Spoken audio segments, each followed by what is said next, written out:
Oh Yahweh, nazali nani ngai na banga yo te. Nazali nani ngai mpona bango, nazali nani ngai mpona bango te. Nazali nani ngai mpona bango te. Ngai nani mpona bango te. Nazali nani ngai mpona bango te. Nazali mpona bango te. Nazali nani ngai mpona bango te. Ngai nani. Nous nous retrouvons par la grâce du Seigneur. À lui soit la gloire. Voilà. Nous continuons au cours de cette émission, vérité qui est la vérité. Mais laissez-moi vous dire d'avance que lorsque on vous dit que vous êtes ignorant, ce n'est pas, il ne faut pas penser que quelqu'un qui vous dit ça vous insulte. Ignorant, ça veut tout simplement dire que vous n'êtes pas en possession de la connaissance. Mais à vous. Or, la connaissance aussi, pour l'avoir, il faut de l'intelligence. Et lorsque nous apprenons que Dieu avait donné l'intelligence nouvelle à ceux qui ont suivi Jésus, c'est que si vous n'avez pas reçu cette intelligence et que vous apprenez de la Bible ou bien de la part de celui qui parle au nom de Dieu que vous n'avez pas reçu l'intelligence nouvelle. Rappelez-vous, la Bible parle du renouvellement de l'intelligence. Donc lorsque vous n'avez pas eu cette intelligence nouvelle, ce n'est pas que quelqu'un qui vous dit ça, il vous insulte. Mais c'est une vérité. Vous savez, nous commettons souvent l'erreur de faire le choix des choses que nous faisons entendre aux gens et nous omettons d'autres choses qui sont aussi très importantes. Souvent, aujourd'hui, les gens vous parlent ils cherchent des bénédictions, ils cherchent de l'argent, ils cherchent un conjoint ou une conjointe, tout ça. Mais rarement sont ceux qui pensent qu'il faut demander à Dieu l'intelligence. Or, Dieu s'est décidé de donner une intelligence nouvelle. L'intelligence nouvelle que Dieu a décidé de donner à ceux que lui avait décidé d'accueillir en lui et en Jésus-Christ, elle est différente de l'intelligence des intelligents. C'est comme autant que la sagesse. Quand Dieu nous accueille en lui, nous donne une autre sagesse qui est une sagesse d'en haut. Parce que pour Dieu, il n'est pas seulement question pour lui d'avoir renouvelé l'alliance, parce que quand nous parlons d'une nouvelle alliance, nous n'ignorons pas que Dieu a décidé de renouveler l'alliance. Alors, vous entendez le mot nouveau qui est là. Dans la pensée de Dieu, lorsque Dieu dit nouveau, ça signifie que ce qui est nouveau n'a jamais existé avant. Donc, ici, nous allons encore donner un peu plus de détails pour que vous compreniez que malheureusement, des pasteurs, des prophètes, des apôtres, des évangélistes, des docteurs d'aujourd'hui, vous allez vous rendre compte que nous manquons la sagesse, nous manquons l'intelligence nouvelle que Dieu a réservée tout simplement à ceux que lui avait décidé d'accueillir en lui-même et en Jésus-Christ. Partons de ce verset. Nous sommes en Genèse 6, au verset 5 et 6, voilà ce qui est dit. L'Éternel vit que la méchanceté des hommes était grande sur la terre. Écoutez bien, sur la terre, que la méchanceté des hommes était grande, et que toutes les pensées de leur cœur se portaient chaque jour uniquement vers le mal. L'Éternel se repentit d'avoir fait l'homme sur la terre. Imaginez-vous que c'est Dieu qui a créé l'homme. Lui-même, personne ne l'a conseillé. C'est lui qui a créé l'homme sur la terre, mais il se repent, il regrette du fait d'avoir créé l'homme sur la terre. Alors, imaginez-vous. Après avoir exprimé ses regrets, Dieu ne pouvait pas laisser continuer d'être sur la terre l'homme. Alors, Dieu s'est décidé de venir faire sortir l'homme du monde. Quelqu'un va me poser la question, mais Dieu a regretté du fait d'avoir créé l'homme sur la terre, mais le monde en général. Oui, parce qu'après l'arrivée du péché, Dieu considère que toute la création est sous la servitude de la corruption. Nous pouvons, en Romains 8, je vais lire à partir du verset 19. Romains 8, à partir du verset 19. Aussi la création attend-elle avec un ardent désir la révélation des fils de Dieu. Car la création a été soumise à la vanité, non de son gré, mais à cause de celui qui l'y a soumise, avec l'espérance qu'elle aussi sera affranchie de la servitude de la corruption. Vous entendez? Avec l'espérance qu'elle quoi? La création aussi sera affranchie de la servitude de la corruption. Dieu avait considéré qu'après l'arrivée du péché, le péché qui a commencé d'abord au ciel, et puis il a été, Satan l'a contaminé sur la terre à travers le serpent. Donc Dieu considère que toute la création est passée sous la servitude de la corruption. Alors, voilà pourquoi aux Juifs qui avaient des relations avec lui, Dieu va donner cette information. Nous allons lire en Ésaïe 43. Ésaïe 43, parce que Dieu s'est déjà exprimé, comme quoi il a regretté d'avoir fait l'homme sur la terre, et nous venons d'apprendre que, à cause de l'arrivée de la corruption, d'abord dans le ciel et après sur la terre, Dieu considère et les cieux sont sous la servitude de la corruption, et la terre est sous la servitude de la corruption. Nous venons de l'apprendre en Romains 8, que nous venons de lire à partir du verset 19 jusqu'à 21. Alors, maintenant, Dieu dit aux Juifs avec qui il entretenait des relations, il dit, nous sommes en Ésaïe 43, 18 à 19, je lis. Ne pensez plus aux événements passés et ne considérez plus ce qui est ancien. Écoutez, ne considérez plus ce qui est ancien. Voici, je vais faire une chose nouvelle. Je vais faire une chose nouvelle sur le point d'arriver. Ne la connaîtrez-vous pas? Je mettrai un chemin dans le désert et des fleuves dans la solitude. Je mettrai un chemin dans le désert. Voilà pourquoi, parce que Dieu avait déjà fait entendre aux Juifs qu'il allait mettre un chemin. Quand Jésus vient, parce que c'est lui le chemin, Jésus dit, je suis le chemin. Rappelez-vous, le chemin que Dieu a promis la mise, parce que Dieu avait dit, je vais mettre le chemin. Le chemin en question, c'est moi qui vous parle, moi Jésus. Donc Jésus, c'est le chemin. Jésus, c'est aussi l'échelle. Jésus, c'est aussi la route vivante et nouvelle dont parle l'auteur de l'épître aux Hébreux. Donc, Jésus-Christ, dans Genèse, nous apprenons que c'est lui l'échelle de Jacob. Jésus-Christ, dans l'épître aux Hébreux, c'est lui la route vivante et nouvelle. Jésus, c'est lui le chemin qui a été mis. Mais alors écoutez, ce chemin, c'est comme un pont que Dieu a mis entre le monde et le lieu qui s'appelle en lui-même Dieu. Le chemin Jésus ne relie pas le monde, la terre et le ciel. Non, non, non, non, non. Le chemin Jésus relie le monde en général et ce lieu qui existait avant la création des lieux, les cieux et la terre, qui s'appelle en Dieu et en Jésus-Christ.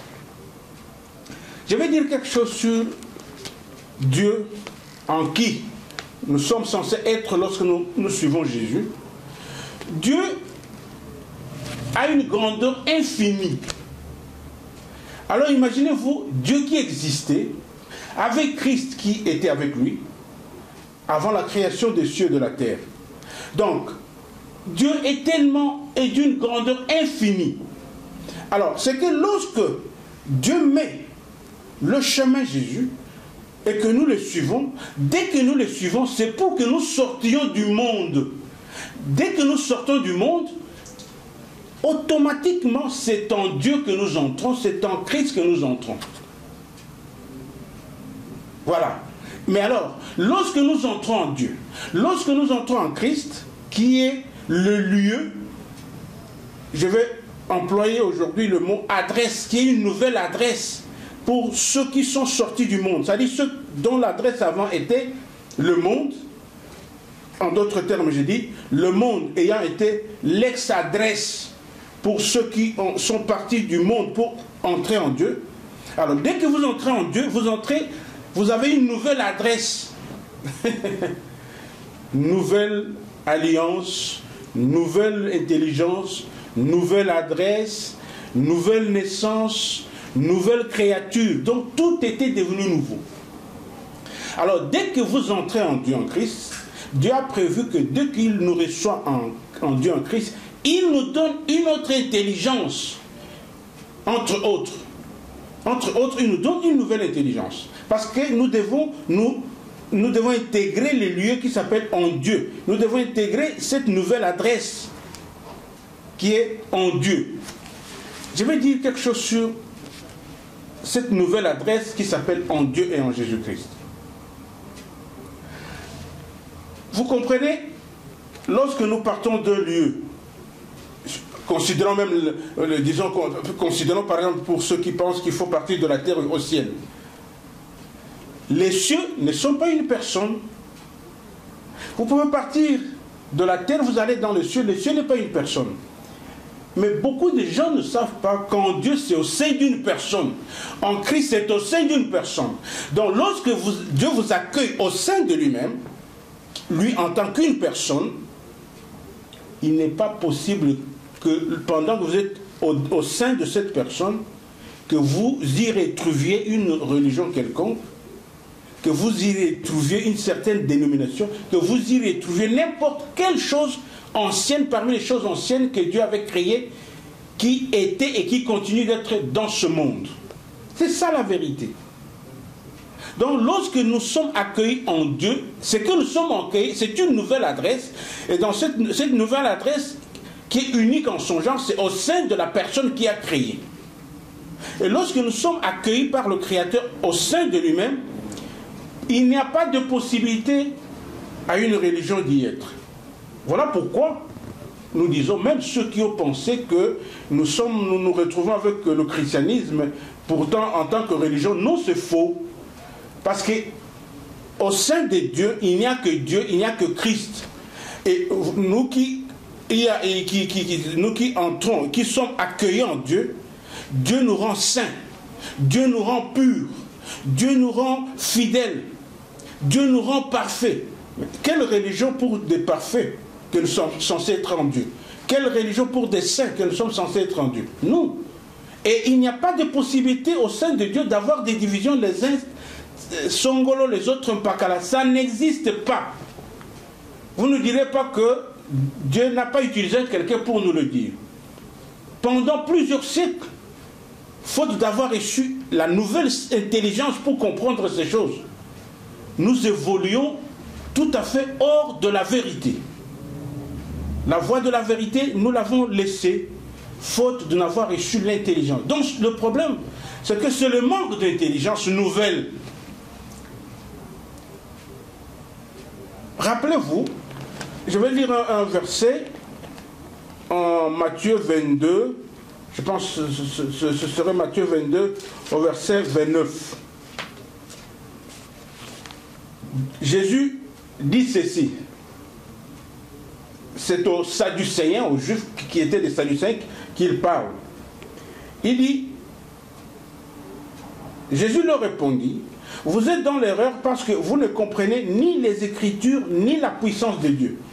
C'est aux Juifs que Jésus parle. Il dit, vous ne comprenez ni les Écritures.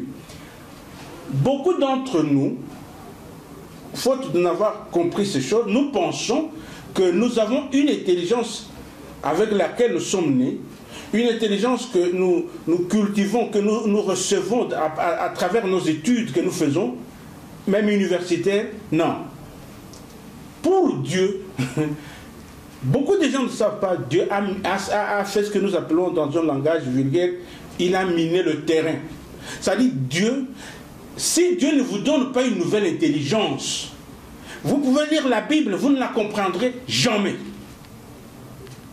Donc il faut que vous receviez de Dieu lui-même une nouvelle intelligence qui est au-dessus de l'intelligence des intelligents. Et dès que Dieu vous donne cette intelligence, c'est alors que vous commencez à comprendre les Écritures, c'est alors que vous commencez à comprendre la parole de Dieu. Mais c'est cette intelligence qui manque. Cette intelligence manque à qui? À tous ceux qui croient qu'ils sont dans une religion. Qui sont ces gens-là? Aujourd'hui, ce sont des pasteurs, ce sont des apôtres, ce sont des évangélistes, ce sont des docteurs qui pensent qu'il faut être dans une religion. Non. Lorsqu'il est écrit, si quelqu'un est en Christ, il est une nouvelle créature. Je viens de le dire, en Christ, c'est au-delà du monde, mais c'est au sein de Christ. Et au sein de Christ, ou si vous y êtes accueillis, Dieu vous donne une nouvelle intelligence. Donc le problème, c'est la nouvelle intelligence que nous n'avons pas. Voilà pourquoi nous ne comprenons pas. Parce que pour Dieu, si Dieu ne nous donne pas une nouvelle intelligence, nous pouvons aboyer devant nos micros comme nous le faisons. Tout ce que nous faisons, mais rien. Alors ça, il faut que vous le sachiez, nous qui prétendons être des ministres. Sinon, nous risquons d'être étonnés qu'à la fin, Dieu nous dit, je ne vous ai jamais connu, comme l'a dit Jésus. Parce que moi, d'ailleurs, je ne vous ai jamais donné l'intelligence pour me servir. L'intelligence, pourquoi nous avons voulu mettre en exergue ce mot, c'est tout simplement parce que pour comprendre, il faut l'intelligence. Et c'est ce manque d'intelligence qui fait que pendant que vous ne comprenez pas, mais parce que vous n'êtes pas intelligent, je dis bien, ce n'est pas on dit une insulte, ce n'est pas ça. Mais c'est Dieu qui donne l'intelligence nouvelle. S'il n'a pas donné, il n'a pas donné.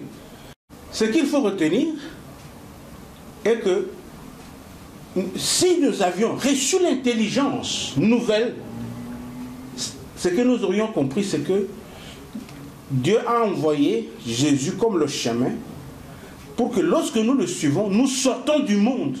Mais quand nous sortons du monde, le lieu où nous sommes accueillis, c'est au sein de la personne Dieu, au sein de la personne Christ. Alors voilà pourquoi des choses anciennes ne peuvent pas être au sein de la personne Dieu, au sein de la personne Christ. Ça, c'est ce que nous n'avons pas compris. Qu'est-ce qui prouve que nous n'avons pas compris? C'est parce que nous nous retrouvons avec une religion que nous appelons le christianisme, nous nous retrouvons avec nos différentes dénominations, même d'autres religions, le catholicisme, le protestantisme, le pentecôtisme. Aujourd'hui, les gens parlent des évangéliques, tous. Non. Veuillez comprendre, si vous pouvez, qu'au sein des dieux, il n'y a pas la possibilité, au sein de Dieu, Dieu ne permet pas l'existence de toutes ces choses-là. Une nouvelle adresse. Mais cette adresse, c'est au sein d'une personne qui est Dieu. Voilà pourquoi il nous est dit qu'il faut être en Dieu, qu'il faut être en Jésus-Christ. Dieu est tellement, la grandeur de Dieu est tellement infinie que lorsque nous sortons du monde, nous entrons en Dieu, et dès que nous sommes en Dieu, toutes les choses sont devenues nouvelles. Ce que nous n'avons pas compris, c'est ça. Nous n'avons pas compris que lorsque nous sortons du monde et que nous sommes accueillis par Dieu, en lui Dieu, c'est en lui Dieu une nouvelle adresse. Parce que Jésus est venu pour que nous changions d'adresse. De l'ancienne adresse, nous recevions la nouvelle. L'ancienne adresse, c'est le monde, mais la nouvelle, c'est en Dieu. Donc Jésus n'était pas venu pour qu'une nouvelle religion arrive à l'existence. Jésus n'était pas venu pour qu'une nouvelle dénomination arrive à l'existence. Non. Oh, pasteur, ministre. C'est ça, ce que nous n'avons pas compris. Faisons montre de l'humilité. Repentons-nous. Repentons-nous maintenant que nous comprenons ces choses. renonçons à notre christianisme, renonçons au catholicisme, au protestantisme, à toutes nos différentes dénominations, au protestants, toutes nos différentes dénominations, parce qu'elles ne peuvent pas avoir lieu au sein des dieux. C'est au sein des dieux. Notre nouvelle adresse, lorsque nous suivons Jésus, c'est pour sortir du monde, pour que nous soyons au sein des dieux, en Jésus-Christ. Tel est mon message d'aujourd'hui. Ça ne sert à rien de continuer d'être ignorant, faute n'avoir pas. Si vous avez l'intelligence, je vais vous donner quelques exemples pour vous montrer que nous manquons l'intelligence nouvelle. Imaginez-vous qu'après l'arrivée de Jésus, Dieu a besoin de ses enfants, mais nous mettons toujours l'accent sur le serviteur de Dieu, serviteur de Dieu. Mais nous nous accusons que nous ne sommes pas intelligents, parce que pourquoi nous voulons être serviteurs de Dieu au lieu d'être enfants de Dieu? Nous ne sommes pas intelligents. C'est cette intelligence nouvelle qui nous manque. Parce que lorsque dans l'ancienne alliance on parlait des serviteurs de Dieu, en ce moment, Dieu n'avait pas encore donné la nouvelle intelligence. Mais maintenant, quand nous devons naître de nouveau, et ceux qui sont nés de nouveau, Dieu leur donne une nouvelle intelligence, nous devons comprendre que ce qu'on a, être un enfant de Dieu, il faut plus qu'être serviteur de Dieu. Ça ne vaut même pas la peine lorsque nous nous retrouvons quelque part que les gens disent venez, laissez ceci pour des serviteurs de Dieu. Non, non. Les enfants de Dieu sont au-dessus des serviteurs de Dieu. Je l'ai déjà dit et je le répète. Mais je le dis pour montrer que nous manquons l'intelligence nouvelle. Et même quand même nous disons, nous sommes serviteurs de Dieu. Vous savez, lorsque vous dites je suis serviteur de Dieu, je prends l'exemple, je suis de la République démocratique où il y a une compagnie qui fabrique la bière qu'on appelle par exemple Bralima. Lorsque vous dites je suis de Bralima, ou bien je suis agent de Bralima, en d'autres termes, ça signifie que c'est Bralima qui m'utilise. Alors lorsque nous disons je suis serviteur de Dieu, ça signifie que c'est Dieu qui m'utilise. Or Dieu ne nous utilise pas. Si Dieu nous utilisait, nous devrions comprendre toutes ces choses. Il devait nous donner la nouvelle intelligence pour comprendre les choses. C'est-à-dire après l'arrivée de Jésus. Après l'arrivée de Jésus, comme Dieu a décidé que toutes choses deviennent nouvelles, entre autres pour servir Dieu, d'abord vous devez être enfant de Dieu, et Dieu vous donne une nouvelle intelligence. Rappelez-vous, nous avons lu en Jérémie la fois passée, lorsque Dieu a dit aux Juifs, je vous donnerai des bergers qui vont vous paître avec intelligence, avec sagesse. Parce que Dieu savait que lorsque Jésus va venir et que je vais accueillir en moi-même, ceux qui vont y être accueillis, parmi eux, je vais donner des pasteurs, je vais donner des apôtres, je vais donner des évangélistes, je vais donner tous ces ministres-là. Mais la différence avec les ministres, avec les serviteurs de Dieu d'avant l'arrivée de Jésus, c'est que ceux-ci doivent avoir de Dieu une nouvelle intelligence entre autres. Lorsque nous disons je suis en Christ, ça signifie que je suis au-delà du monde. Je suis en Christ, je suis au-delà du monde, je suis au-delà des cieux. C'est ce que ça signifie. Mais nous disons ce mot comme ça, un peu avec légèreté, parce que nous manquons l'intelligence nouvelle. Intelligence nouvelle. Intelligence nouvelle. Pour avoir l'intelligence nouvelle, vous savez, Dieu ne peut pas vous donner l'intelligence nouvelle avant de vous rendre pur. Donc, comment Dieu a décidé de nous rendre purs? Lorsqu'il a envoyé la parole qu'il a mise dans la bouche de Jésus, laquelle parole est l'eau pure. Donc, lorsque nous écoutons cette eau pure, qui est la parole qui sortait de la bouche de Jésus, alors Dieu nous nettoie, Dieu nous lave et il nous rend purs. Et parce que nous sommes purs, c'est alors que nous avons droit à une intelligence nouvelle. Parce que Dieu ne peut pas vous donner pendant que vous n'êtes pas encore purifié. Vous savez, dans nos milieux où nous prêchons, où nous partageons la parole, rarement on parle de la pureté. Mais la vérité est que nous devons d'abord être rendus purs. J'ai une occasion pour que je lise Jean 14, 3 qui parle de cela. Jean 14.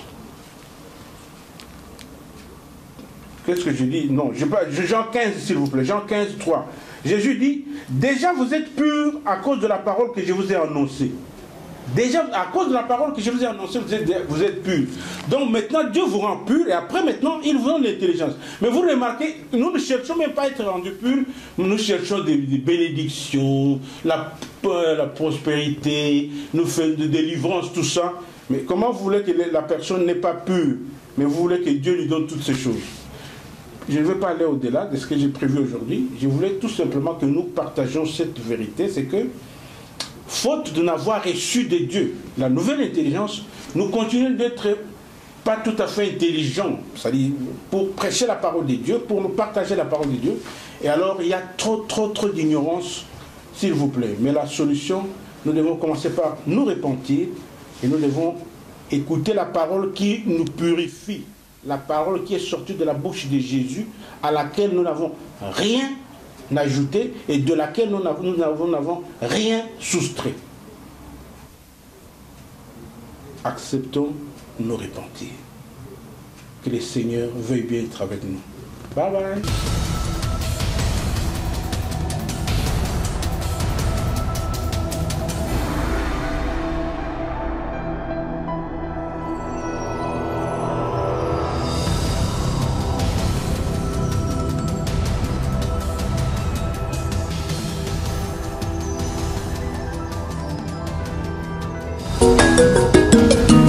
Oh Yahweh, nazali nani ngai na banga yote. Nazali nani ngai pona bango, nazali nani ngai pona bango te. Nazali nani ngai pona bango te. Ngai nani pona bango te. Nazali nani ngai pona bango te. Nazali pona bango te. Nazali nani ngai pona bango te. Ngai nani pona bango